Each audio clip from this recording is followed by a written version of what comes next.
ആദ്യം തന്നെ heat sink തെന്നി പോകാതിരിക്കാൻ ഒരു മരത്തിൻ്റെ കഷ്ണത്തിൻ്റെ മുകളിൽ 4 ആണി അടിച്ച് ഫിക്സ് ചെയ്തു. View3 GZR ആണ് ഈ വിദ്യ പറഞ്ഞത്. പ്രിൻറ്റഡ് സർക്യൂട്ട് ബോർഡ് അതിന് മുകളിൽ വെച്ചിട്ട് തുളയ്ക്കേണ്ട സ്ഥലം കൃത്യമായി പെൻസിൽ കൊണ്ട് മാർക്ക് ചെയ്തിട്ട് ഒരു ആണിയും ചുറ്റിക എടുത്തിട്ട് അവിടെ ഒരു പഞ്ച് ഹോൾ ഉണ്ടാക്കി, ഡ്രിൽ ബിറ്റ് തെന്നിപ്പോവാതിരിക്കാൻ.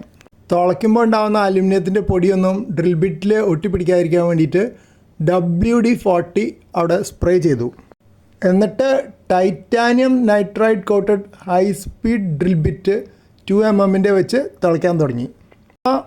ആ ഡ്രിൽ ബിറ്റ് ഇങ്ങനെ തെന്നി പോയിട്ട് എല്ലാ ഭാഗത്തും ഓട്ടയാവുന്ന ആ പ്രശ്നം ഉണ്ടായില്ല.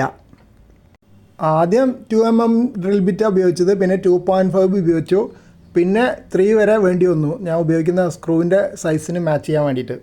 ഓൺലൈനായിട്ട് വാങ്ങിച്ച ഡ്രിൽ ബിറ്റിൻ്റെ ഫുൾ സെറ്റാണ് ഈ കാണുന്നത്.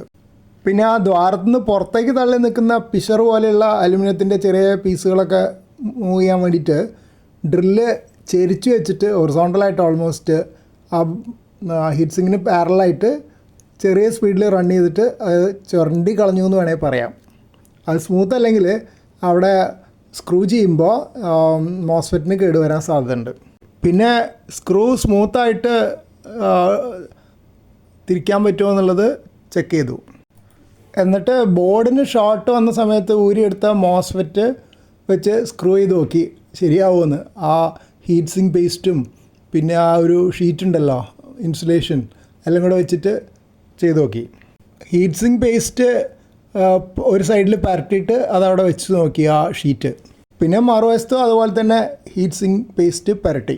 അങ്ങനെ ഒരുപാട് പരിശ്രമങ്ങൾക്ക് ശേഷം ഒരു സൈഡിലെ മോസ്ഫെറ്റ് ഹീറ്റ് സിങ്കിൽ ഫിറ്റ് ചെയ്തു. അതാണ് ഈ കാണുന്നത്.